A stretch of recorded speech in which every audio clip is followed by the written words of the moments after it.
इंदिरा गांधी महिला पतसंस्थेभोवती संशयाचे वलय, अंकेक्षण अहवाल लपविल्याचा आरोप, संचालक अध्यक्षा संघर्ष टोकाला. शेगाव शहरातील इंदिरा गांधी महिला पतसंस्था सध्या गंभीर वादाच्या भोवऱ्यात सापडली असून संस्थेत कोट्यवधी रुपयाच्या कथित आर्थिक गैरव्यवहाराचे आरोप होत आहेत. या प्रकरणामुळे सहकार क्षेत्रात खळबळ उडाली असून संस्थेच्या कारभारावर मोठी प्रश्नचिन्हे उपस्थित झाली आहेत. संस्थेच्या अध्यक्षा माधुरीताई देशमुख यांच्यावर न्यायप्रविष्ट फेर अंकेक्षण अहवाल जाणीवपूर्वक दडपल्याचा गंभीर आरोप करण्यात येत आहे. तक्रारदाराच्या म्हणण्यानुसार 2019 ते 2023 या कालावधीत संस्थेतील आर्थिक व्यवहारामध्ये मोठ्या प्रमाणावर अनियमितता झाल्याचा उल्लेख संबंधित अंकेक्षण अहवालात असूनही तो अद्याप सभासद, ठेवीदार किंवा सर्वसामान्य नागरिकांसमोर मांडण्यात आलेला नाही. दरम्यान अध्यक्ष माधुरीताई देशमुख यांनी पत्रकार परिषद घेऊन सर्व आरोप फेटाळण्याचा प्रयत्न केला असला तरी अंकेक्षण अहवाल सार्वजनिक न करता दिलेली स्पष्टीकरणे संशयास्पद असल्याची प्रतिक्रिया सरकार क्षेत्रातून उमटत आहे. संस्थेत लाखो रुपयांची कर्जे थकीत असून ठेवीदारांचे पैसे सुरक्षित आहे का नाही याबाबत गंभीर प्रश्न निर्माण झाले आहेत. त्यामुळे अनेक ठेवीदारांमध्ये अस्वस्थता आणि भीतीचे वातावरण पसरले असून संस्थेच्या कारभाराबाबत नाराजी व्यक्त केली जात आहे. या संपूर्ण प्रकरणात संस्थेचे संचालक शर्मा यांनी आक्रमक भूमिका घेत अध्यक्ष यांच्या विरोधात थेट आरोप केले आहेत. अंकेक्षण प्रक्रिया योग्य पद्धतीने न झाल्याचा तशाच न्यायप्रविष्ट अंकेक्षण अहवाल जाणीवपूर्वक लपविण्यात आल्याचा आरोप त्यांनी केला आहे. सत्य बाहेर यावे आणि ठेवीदारांच्या पैशाचे संरक्षण व्हावे यासाठी तातडीने प्रशासकीय हस्तक्षेप होणे गरजेचे असल्याचे त्यांनी सांगितले. जर लवकरात लवकर अंकेक्षण अहवाल जाहीर करण्यात आला नाही तर जिल्हा उपनिबंधक कार्यालयासमोर उपोषण छेडण्याचा इशाराही संचालक शर्मा यांनी दिला आहे. दरम्यान संस्थेतील काही कर्मचारी व संचालक मंडळातील सदस्यांनी या संदर्भात जिल्हा उपनिबंधक कार्यालयाकडे लेखी तक्रार केल्याचे समजते. मात्र सहकार विभागाकडून अद्याप ठोस कारवाई न झाल्याने तक्रारदारांमध्ये नाराजी व्यक्त होत आहे. एकीकडे आरोप प्रत्यारोप सुरू असताना दुसरीकडे ठेवीदारांची वाढती चिंता आणि प्रशासनाची शांत भूमिका यामुळे हे प्रकरण अधिकच गंभीर होत चालले आहे. यामुळे इंदिरा गांधी महिला पतसंस्थेतील कथित गैरव्यवहाराची तात्काळ सखोल चौकशी करून दोषीवर कठोर कारवाई करण्यात यावी अशी जोरदार मागणी ठेवीदार आणि सहकार क्षेत्रातील जाणकारांकडून केली जात आहे. माधुरी प्रकाशराव देशमुख यांनी जे पत्रकार परिषद घेतले त्याचे सगळ्यांची पत्रकारांची दिशाभूल केलेली आहे. सगळं खोटं सांगितलेलं आहे, खोटं नाट्य सांगितलेलं आहे. त्यांनी पहिले म्हटलं, प्रकाश देशमुखांनी म्हटलं की बा पत्रकार परिषद हे ओम शर्मांना बोलवली आहे, आम्ही त्याची जमानत रद्द करू. तर पत्रकार परिषद हे ओम शर्मांना बोलवली नसून शोभा ओमप्रकाश शर्मा यांनी बोलवलेली होती. तर हे त्यांचं खोटं करून दिशाभूल करण्याचं काम आहे. त्याच्यानंतर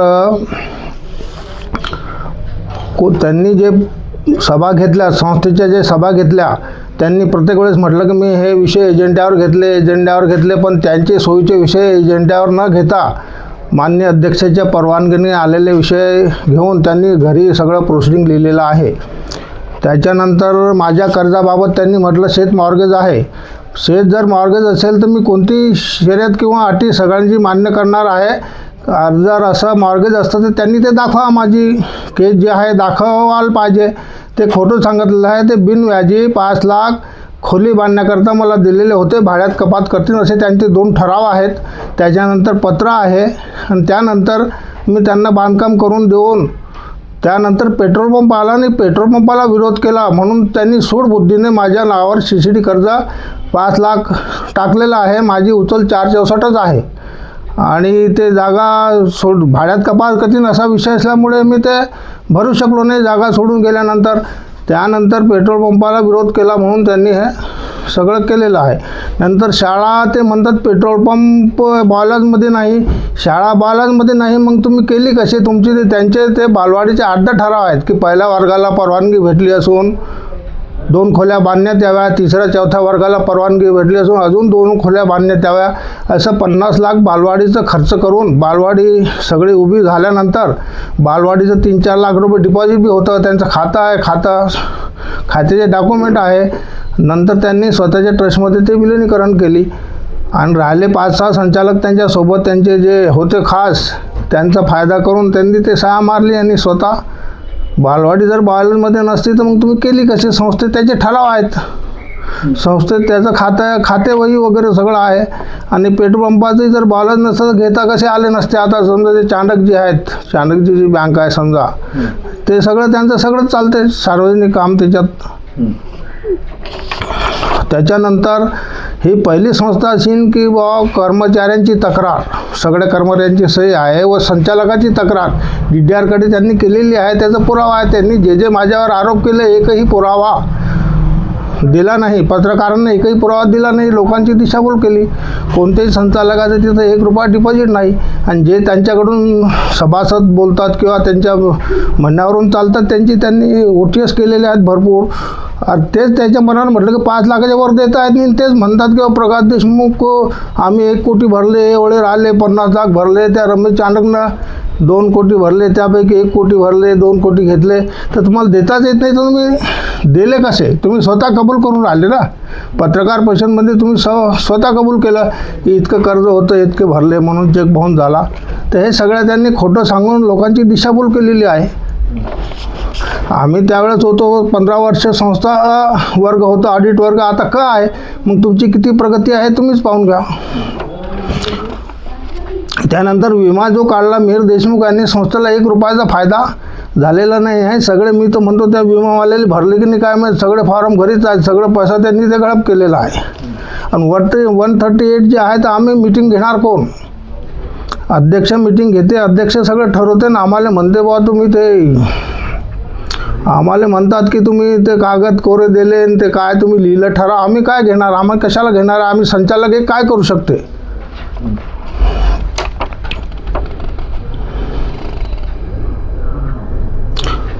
आणि कार्यकारी संचालक हे पहिले 15 वर्ष पद होता. त्यानंतर ते DDR यांनी महाराष्ट्र शासनाने ते आदर्श विधी दाखल केल्यानंतर ते आपलं याचं पदच नाही. समजा कार्यकारी संचालक पद आहे, कोणत्याही पदाचा आम्ही भुका नाही. 15 वर्ष जर आम्ही त्यांना अध्यक्ष केलं तर आम्ही झालो नसतो का? आम्ही जर संस्था उघडली, त्यांनी कबूल केलं की बा यांनी उघडली, यांनी सहकार्य केलं, तर आम्ही पद जर घ्यायचं असतं तर आम्ही घेऊ गेलो. आम्हाला पदाची आळस नाही आहे. त्यानंतर प्रोसिडिंग बूथमध्ये इतकी तफावत आहे की जे हजर नाही त्याचे अनुबोधक सूचकमध्ये नाव आहेत, कोऱ्या सह्या ते कोरे आहेत, सगळं प्रोसिडिंग अधूर आहे, लिहिलेलं नाही आहे. असे त्यांचे मॅनेजरचे 2 पत्र होते, बा मीटिंगमध्ये तुमच्या सह्या नाही तर ऑडिटवाले आलेले आहेत, तुम्ही सह्या करा. म्हणजे ते लिहून किंवा कधीतरी सेवा घ्यायच्या असं मनानं ते स्वतःचे हिताचे ठराव लिहून कधीही पूर्ण करून घ्यायची, लोकांची दिशाभूल करायची.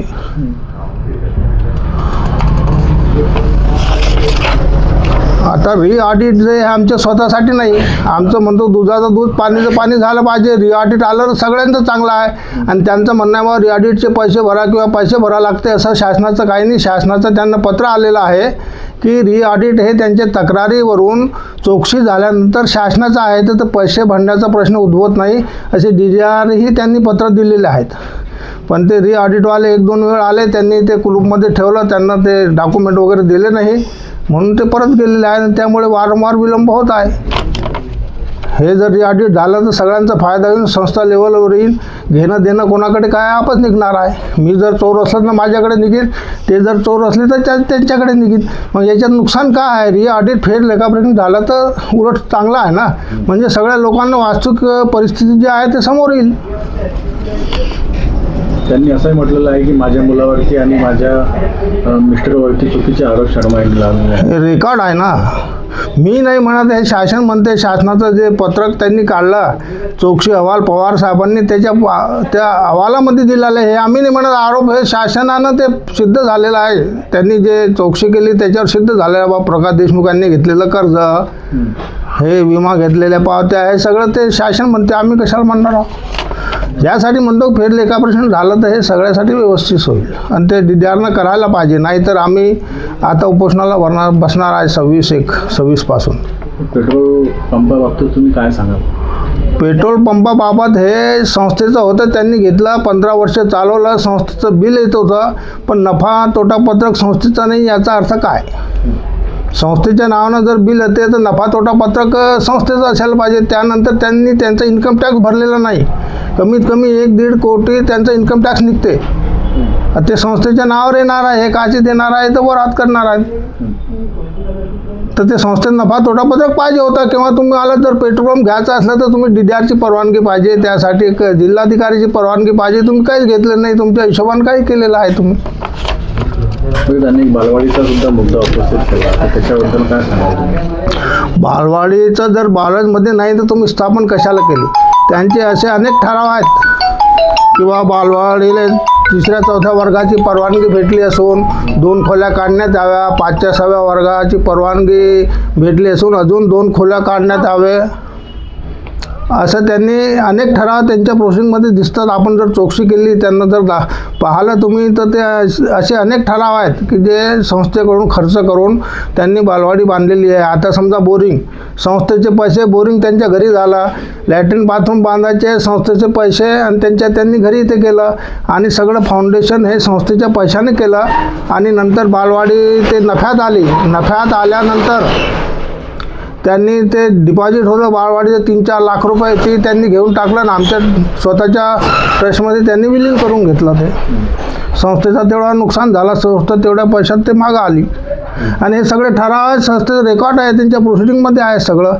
हे पुराव्यानिशी मी DDRकडे दिलेलं आहे, म्हणून त्यांनी ते फेरलेखापरीक्षणचे आदेश दिलेले आहेत. त्यांनी असं म्हटलं होतं की आम्हाला लाईट बिल भरावं लागत होतं संस्थेला, यांचे भाडे करून. नाही, इथं हे सगळं खाली होतं, बांधलेलं नव्हतं. आता संस्था जर माझा मीटर वापरीन तर संस्थेला पैसे भरावं लागणार ना, ते संस्थेसाठी वापरत होते. आमचे भाडेकरी कोणीच नव्हतं. इथं हे खाली होतं, फक्त हे एकच दुकान बांधलेलं होतं, बाकी सगळं प्लॉट होतं, म्हणजे खाली जागा होती. टेलिफोन बिल त्यांचेच होते, तेच वापरत होते. तर मग संस्थाच भरणार ना, संस्था जर इलेक्ट्रिक वापरणार आहे तर भरणारच आहे. मी संस्थेसाठी 1 वर्ष जागा फुकट दिलेली आहे, त्यांच्या याच्यामध्ये आहे ठरावामध्ये. त्यानंतर 500 रुपये महिन्यानं मी 1 वर्ष जागा दिली. त्याच्यानंतर 1000 रुपये महिन्यानं दिली. तर संस्थेला एवढे कधी कमी रुपयात कोणी जागा देत नाही. त्याच्यानंतर आम्हाला म्हटलं बा हे तुम्ही बांधून द्या. आम्ही तुम्हाला म्हटलं बा आमच्याकडे पैसे नाही, तुम्ही बांधून घ्या आणि भाड्यात कपात करा. मग त्यांनी 5 लाख रुपये ॲडव्हान्स आम्हाला पत्र दिलं, 2 ठरावामध्ये लिहिलं की बा आम्ही भाड्यात कपात करू, आम्हाला ही खोली ऑफिससाठी बांधून द्या. मग मी बांधून दिली. आणि मग पुढच्या महिन्यात पेट्रोल पंपाचा ठराव आला, त्याला विरोध केला, म्हणून सूट बुद्धीनं त्यांनी 5 लाख रुपये माझे CCD कर्जाकडे लादला. आता हे 2000मध्ये घेतले. त्यांचं म्हणणं आहे मी 2000मध्ये घेतले किंवा 2005मध्ये घेतले, पण त्यांनी 22 वर्ष माझ्याकडून वसुली का केली नाही? मी जर शेत मॉर्गेज केलं तर तुम्ही दाखवा इथं, नाही तर तुम्हाला ते रजिस्टर ऑफिसमध्ये दिसणार आहे की बा कुठं मॉर्गेज आहे, त्याचे माझे डॉक्युमेंट तर दाखवा कुठं आहे. असं दुसरा कोणी काय घेणार जाणार आहे? जर आम्ही त्यांनी असं म्हटलेलं की ते शेती पण त्यांनी परस्पर त्यांनी दाखवा, जे आपण कोणत्याही शर्यतीसाठी मंजूर आहोत. ते जर तिथं फाशी घेतील तर आम्ही गांधी चौकात फाशी घेऊ. असं जर असलं तर तुम्ही दाखवा ना डॉक्युमेंट, आमचे मार्गेजचे तुम्ही डॉक्युमेंट दाखवा, सबूत. आणि तुम्हाला जर आमच्याकडून काही सबूत लागलं तर आमच्याकडे सगळं तयार, आम्ही सगळं दाखवतो आहे. बालवाडीचे दाखवतो आहे, प्रोसेसिंगचे दाखवतो आहोत, पेट्रोल पंपाचे दाखवतो आम्ही, आमच्या कर्जाचे जे डॉक्युमेंट्स आहे सगळं प्रूफ म्हणून दाखवत आहे तुम्हाला. तुम्ही टॅली करून घेऊ शकता, इथं जाऊन संस्थेत जाऊन ते हे बरोबर आहे की नाही टॅली करू शकता.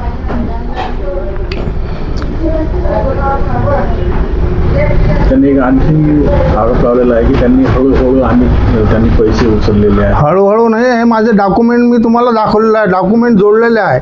464 नंतर जोपर्यंत इथं संस्था होती ते बांधून देण्यापर्यंत मी पैसे उचलले. त्याच्यानंतर मी 1 रुपया उचललेला नाही. माझं स्टेटमेंट आहे, तुमच्या खात्या उतारा आहे सगळा, तर तुम्ही पाहू शकता माझ्याकडे. आणि त्यांनी दाखवा. त्यानंतर हळूहळू पैसे कसे उचलले त्यांनी दाखवा. मी किती हळूहळू उचलले तरी 5 लाखाच्या आतच उचलले. त्याच्यानंतर 464 उचल झाली. त्यामुळे मी एक गाडी घेतली होती हिरो होंडा म्हणून बँकेकडून, तर त्यांनी ते उचलून नेली किंवा तुम्ही पैसे नाही भरले, पण मला 5 लाखाची मोबा असल्यामुळे मी ते गाडी घेतली 1/4 भरून, म्हणजे तेवढे ते पैसे बाकी होते. तर त्यांनी ते जप्त करून नेली. तर सहकारी कायद्याने त्यांनी ते 2-3 महिन्यानंतर विकून ते गाडीचे पैसे माझ्या खात्यात, कर्ज खात्यात जमा करून बाकीचे पैशाची मला नोटीस द्यायची असती. त्यांनी तर असं म्हटलं की ते गाडी अजूनही आहे आणि ती गाडी म्हणाले की त्यांना मी म्हटलं की तुम्हाला किती द्यायचे आहेत ते द्या आणि तुमची गाडी घेऊन जा. नाही त्यांना असं म्हणण्याचं कामच नाही. गाडी हरास करायची, बाकीचे काय पैसे माझ्या कर्जामध्ये जमा करायचे, उरलेल्या रकमची मला नोटीस द्यायची, ही त्याची प्रोसिजर असते. त्याच्यानंतर गाडी तिथं उभी दिसल्यावर त्यांनी 15,000 रुपये ते विम्याचे पैसे माझ्याकडे लावलेले आहेत. मी म्हटलं बा हे 15,000 कशाचे आहे? तर म्हणे विम्याचे. म्हटलं गाडी तर तुमच्या ताब्यात आहे, गाडी इथं बँकेत उभी आहे. नाही म्हणे इथून चोरी गेली. तर म्हटलं बरं आता त्या गाडीची किंमत 0 आहे आणि ते गाडीचे पैसे 2-3 लाख रुपये माझ्या अंगावर ते टाकत आहे. लोकांना असं दाखवत आहे त्यांच्याकडे कर्ज आहे म्हणून हे तक्रारी करतात. त्यांना ते नील करायचं नाही किंवा माझ्याकडून वसूल करायचं नाही, फक्त लोकांना दाखवायचं आहे की बुवा यांच्याकडे इतके रुपये आहेत, 1,30,00,000 रुपये असे त्यांना दाखवायचं आहे. पत्रकारांना दाखवून दिशाभूल करायची आहे. माझ्याकडे जर 2000 पासून कर्ज होतं तर मी वसूल का केली नाही? तुम्हाला 2022मध्येच का आठवलं? वसुली द्यायला पाहिजे, नोटीस द्यायला पाहिजे. माझं शेत जर मॉर्गेज असलं तर तुम्ही हरास करायला पाहिजे. प्रोसिजर जर मॉर्गेज आहे तुमच्याकडे केस तर ते तुम्ही करायला पाहिजे ना हँडल. असं माझं म्हणणं आहे. त्यांनी तुम्हाला असं भावासारखंही म्हटलेलं आहे आणि तुमच्यावरती विनयभंगाची सूचना आहे. नाही हे तक्रार बंद कर. हे तक्रारी केल्यानंतर बा हे आपसात घेतील, माझ्याकडे येतील, मला पाय पडतील म्हणून ते खोटा रिपोर्ट देऊन, खोटं त्याला पुरावा नाही काय नाही, त्यांनी हेडिंग टाकलेलं आहे पतसंस्थेने विनयभंग. तर ते 45-40 वर्षे माझ्यासोबत राहिली आणि आता 70 वर्षे झाल्यानंतर मी तिचं विनयभंग करणार का? ही पाहण्यासारखी गोष्ट आहे. पण तिला काय वाटलं हे विनयभंगाची खोटी केस दाखल केली म्हणजे जमानत भेटणार नाही, मग तो अंदर राहीन, हे बाई रडत जाईन की बा आपसात घ्या मॅडम आम्ही सगळ्या तक्रारी वापस घेतो, असा तिचा समज होता. पण आम्हाला जमानत भेटली, जे खऱ्याचं खरं होते. सत्य परेशान होत आहे पण पराजित नाही होता. एक दिवस आमचा जीत होणार आहे याच्यात. मग आता तुम्ही मीडियाच्या माध्यमातून DDRकडे काय तुमची मागणी असणार? आमचं हेच म्हणणं आहे DDRकडे की लवकर लेखापरीक्षण सुरू करा, म्हणजे सगळं व्यवस्थित होईल. दुधाचं दूध, पाण्याचं पाणी होईल. मी जर गुन्हेगार असले तर माझ्यावर गुन्हे दाखल करा, आणि ते जर असले किंवा संचालक असले तर त्यांच्यावर दाखल करा. ही पहिली संस्था आहे जे कर्मचाऱ्यांनी त्यांची तक्रार DDRकडे केलेली आहे. सगळ्या संचालकांनी त्यांची तक्रार DDRकडे केलेली आहे, तरी DDRची झोप काही उघडत नाही. याला सगळं DDRच जबाबदार आहे. आता आम्ही उपोषणानंतर तिथं बसल्यानंतर आम्हाला जर मरण आलं तर याची जबाबदारी सगळी DDRवर राहील. आम्ही असं त्यांना पत्र दिलेलं आहे. लेखापरीक्षण लवकर सुरू नाही केलं तर आम्ही 26 तारखेपासून आमरण उपोषणाला बसणार आहे. बरं, या सगळ्या प्रकरणामध्ये समजा ठेवीदारांना याचा फटका बसत आहे तर तुम्ही काय सांगाल त्यांना? आमचं हे म्हणणं आहे की मॅडम नंबरला ठेव सुरक्षित आहे, हे आहे. पण मला नाही वाटत एकही संचालक 1 रुपया डिपॉझिट नाही तर ठेव काय सुरक्षित. त्यांनी त्याचे पैसे परत द्यावे. जो विड्रॉल केला ते अध्यक्षाची जबाबदारी आहे. त्या पैशाचा कसा विनियोग करायचा चांगला किंवा वाईट मार्गानं, हे जर स्वतः 5-5 कोटी उचलून घेतील ना लोकांना पैसे कुठून देणार आहे? तर ते अध्यक्षांना पाहावं आणि अध्यक्षांना लोकांचे पैसे परत करावं.